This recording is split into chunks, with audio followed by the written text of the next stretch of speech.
Bonjour à tous et bienvenue dans notre chaîne. Après avoir étudié la reproduction chez les animaux et chez les végétaux, nous allons voir aujourd'hui dans cette vidéo le troisième chapitre, la reproduction chez l'homme. Comme vous le savez, la reproduction chez l'homme est une reproduction sexuée. Elle exige la participation d'un mâle et d'une femelle. La fécondation a lieu après l'accouplement, aboutissant à un œuf qui se développe en embryon, puis en fœtus, un bébé après 9 mois de grossesse. La reproduction sexuée chez l'homme est caractérisée par la production d'hormones sexuelles qui ont un rôle dans la fonction de reproduction. La régulation des naissances se fait grâce à des méthodes contraceptives.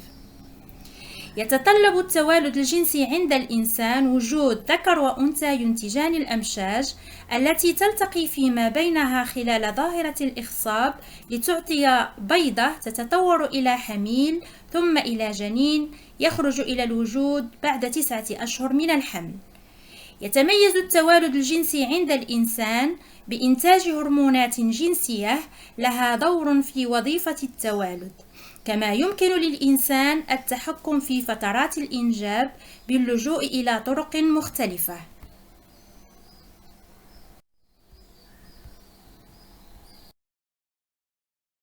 L'objectif de cette leçon est de savoir la structure de l'appareil génital mâle et de l'appareil génital femelle.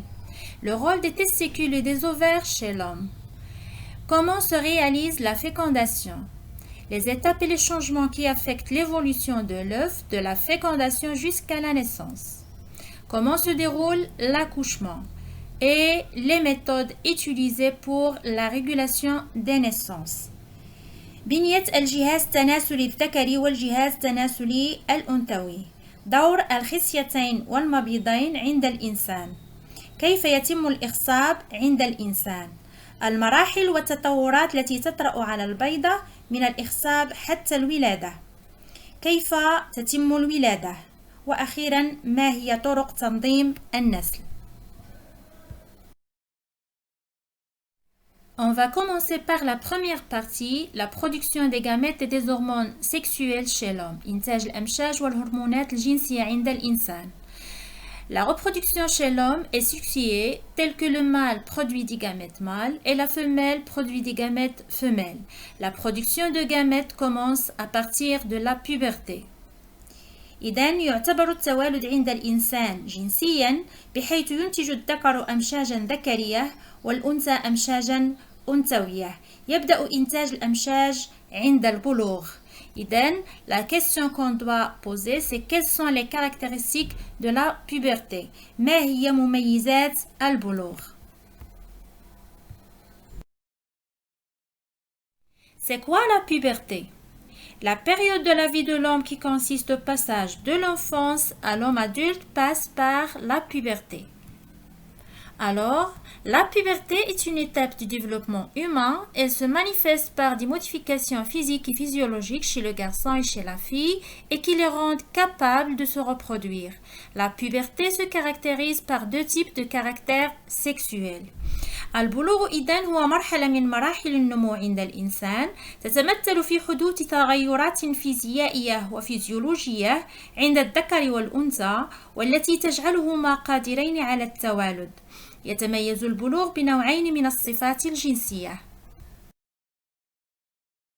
Et maintenant, on va voir les caractères sexuels de la puberté chez le garçon et la fille. ودابا غنشوفوا الصفات الجنسية للبلوغ عند الذكر والأنثى. Alors commençons par le garçon. Il y a l'éjaculation du sperme قذف المني. Chez la fille il y a l'apparition du premier règle ظهور أول دم الحيض. وهاد الصفات هادي كيتعتبروا des caractères sexuels primaires صفات جنسية أولية. دابا غادي نمشيو نشوفوا les caractères sexuels secondaires. D'abord on va voir quelques caractères اللي هي صفات مشتركة ما بين le garçon et la fille. كاينين maturation des organes génitaux, نضج الأعضاء التناسلية, apparition des poils des aisselles et des poils pubiens, ظهور شعر العانة والإبطين. Ensuite, on va voir chez le garçon, il y a croissance des poils de la barbe et de la moustache, نمو شعر الشارب واللحية, élargissement des épaules, اتساع الكتفين, rugosité du sang, خشونة الصوت. Et quelques exemples chez la fille, comme caractère sexuel secondaire, début de développement des seins et élargissement du bassin. بداية تطور ونمو الثديين واتساع الحوض.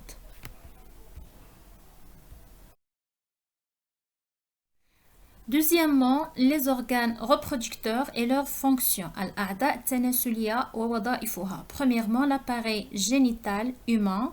الجهاز التناسلي عند الإنسان. On va commencer par l'appareil génital mâle. الجهاز التناسلي الذكري. Alors, comme vous voyez sur le schéma, on va voir les organes constituant l'appareil génital mâle. Il y a testicules, le pénis, l'épididyme, prostate, vésicule séminale, sperméducte, glande de Cooper, scrotum. Maintenant, on va voir la structure des testicules. بنية الخصيتين. Comme vous voyez là, c'est un schéma d'une coupe transversale longitudinale d'un testicule. Alors, le testicule est attaché par l'épididyme, par un sperméducte, et à l'intérieur du testicule, il y a des tubes séminifères, أنابيب منوية. Passons maintenant à la mise en évidence du rôle des testicules. الكشف عن دور الخصيتين. Et pour mettre en évidence le rôle des testicules, on doit faire des expériences.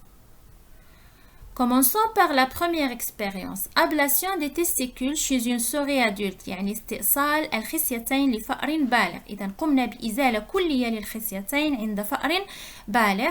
Et comme résultat, il y a stérilité. ولما كنقولوا stérilité أو لا عقم, يعني هذا يعني أنه il n'y a pas de production de gamètes. Et comme conclusion, les testicules sont responsables de la production de gamètes qui sont appelés les spermatozoïdes. Alors, les testicules, الخصيتين مسؤولة عن إنتاج la production des gamètes mâles, عن إنتاج الأمشاج الذكرية التي تسمى les spermatozoïdes, الحيوانات المنوية. Passons maintenant au deuxième résultat.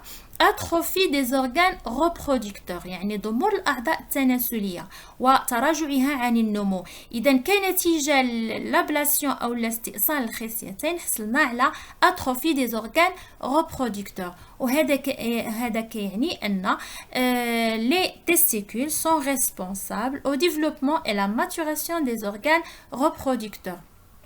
يعني les testicules الخصيتين مسؤولة عن نمو ونضج الأعضاء التناسلية. Passons maintenant à la deuxième expérience. L'injection des extraits de testicules d'une souris adulte gonadotrope. يعني قمنا خدينا واحد الفار اللي زولنا ليه ديجا الخصيتين وحقناه بمستخلصات خصية ديال واحد الفأر آخر بالغ. دونك هنا حقنا ليه المستخلصات les extraits ديال testicule. Alors هنا comme résultat, il y a stérilité. Malgré tout ça, il y a encore une stérilité. Donc هنا شنو يمكن لينا نستنتجو؟ Alors أن هاد les extraits أو المستخلصات ديال الخصية ne contiennent pas de gamètes. لا تحتوي على أمشاج. إذا les extraits des testicules ne contiennent pas de gamètes. Alors passons à au deuxième résultat.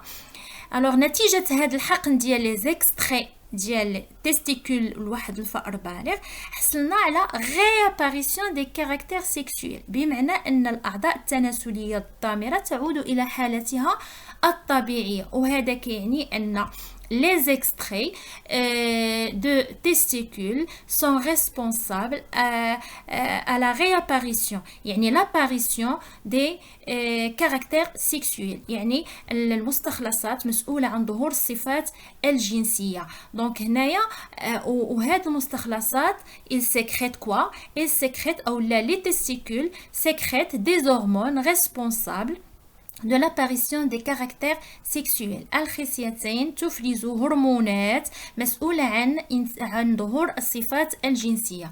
Et comme conclusion, دور الخصيتين أو les testicules, le rôle des testicules est la production des gamètes mâles qui sont appelés les spermatozoïdes, le développement et la maturation des organes reproducteurs, نمو ونضج الأعضاء التناسلية, et l'apparition des caractères sexuels, ظهور الصفات الجنسية.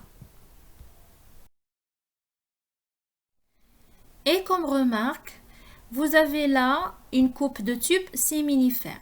خدينا الانابيب المنويه وعملنا لهم واحد المقطع وشفناهم في الميكروسكوب وجبرنا ان les tubes séminifères sont constitués principalement des spermatozoïdes, aussi par des cellules interstitielles.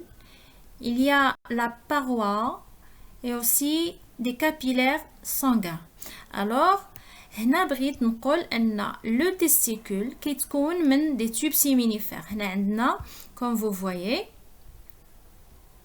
هنا عندنا un tube séminifère, un tube séminifère et un troisième tube séminifère. هنا عندنا les tubes séminifères, comme vous voyez, ils sont constitués de spermatozoïdes. Là aussi, il y a des spermatozoïdes, comme vous voyez. Là aussi, il y a des spermatozoïdes. Alors, on a le testicule qui est des tubes séminifères. Et les tubes séminifères qui sont des spermatozoïdes. On a aussi, ce qui est important, on a le tube séminifère et le tube séminifère. Entre les tubes séminifères, il y a des cellules. Là, devant vous, là aussi, il y a les cellules interstitielles. Donc, les cellules interstitielles, c'est celles qui produisent et sécrètent des hormones. Alors, chez le mâle, ou là, chez le garçon, عند الذكر, les cellules interstitielles, c'est celles qui produisent et sécrètent des hormones mâles qui sont appelées testostérone. Alors, les cellules interstitielles تفرز هرمونات ذكرية تسمى testostérone. Alors, comme conclusion, le testicule joue le rôle de production de spermatozoïdes et sécrétion des hormones par les cellules interstitielles. Ou les hormones qui jouent le rôle de l'apparition des caractères sexuels.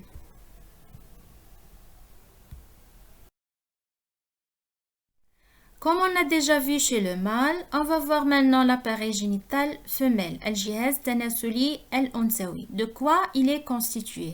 Alors, l'appareil génital femelle est constitué principalement d'un vagin, d'un col de l'utérus, d'un utérus, oviducte, ovaire, pavillon.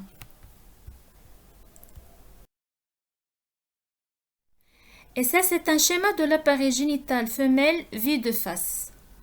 Alors, l'appareil génital femelle est constitué principalement aussi de muscles utérins, d'un utérus, cavité utérine, oviducte, pavillon, ovaire, col de l'utérus, vagin. d'abord غنتعرفوا على la structure des ovaires بنية المبيضين. alors هنا غادي ناخدو un ovaire وغادي نديرو ليه une coupe transversale. alors غنشوفوه في الميكروسكوب. là comme vous voyez,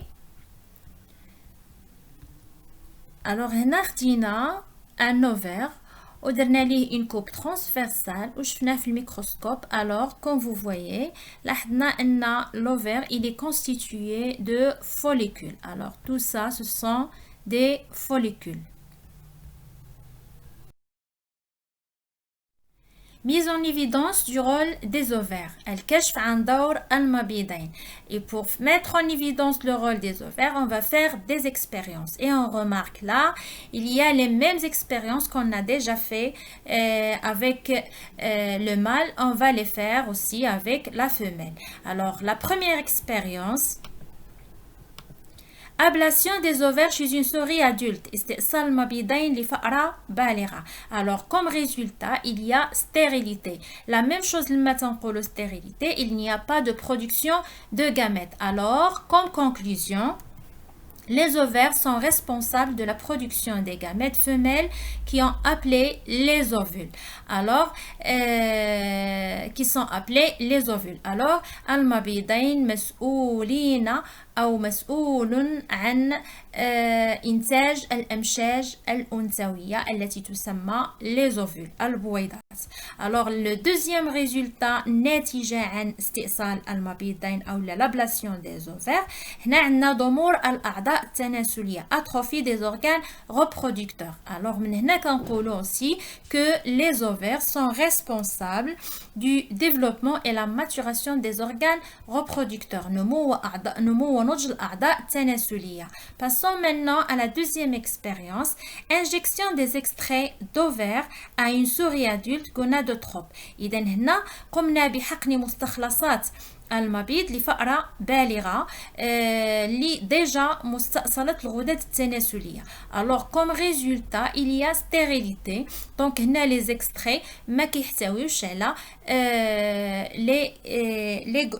les gamètes. Alors هنا les extraits des ovaires ne contiennent pas de gamètes. Le deuxième résultat c'est qu'il y a réapparition des caractères سيكسويل أو تعود الأعضاء التناسلية الضامرة إلى حالتها الطبيعية. هنا نتيجة حقن المستخلصات les extraits d'ovaires à une souris adulte, il y a réparation du caractère sexuel. هذا كيعني أن المستخلصات أو les ovaires sont responsables à la sécrétion des c'est celle qui sécrète des hormones responsables de l'apparition des caractères sexuels. المبيضين يفرزان هرمونات مسؤولة عن ظهور الصفات الجنسية. وهاد لي هرمون كنا شفنا عند لو مال كاين sécrétion d'un hormone qui est la testostérone. وهنا بالنسبة la femelle, les hormones qui sont sécrétés par les ovaires sont les oestrogènes et la progestérone. Alors, qu'en conclusion, les ovaires jouent le rôle de la production des gamètes femelles, le développement et la maturation des organes reproducteurs, la sécrétion des hormones œstrogènes et progestérone qui sont responsables de l'apparition des caractères sexuels. Alors, المبيضين لها دور إنتاج الأمشاج الأنثوية أي البويضات ونمو ونضج الأعضاء التناسلية وإفراز هرمونات المسؤولة عن ظهور الصفات الجنسية. Et comme remarque, là devant vous, il y a une coupe transversale d'un ovaire. مقطع عرضي لمبيض مشاهد بواسطة le microscope. Alors, comme vous voyez, à l'intérieur de cet ovaire, il y a des follicules.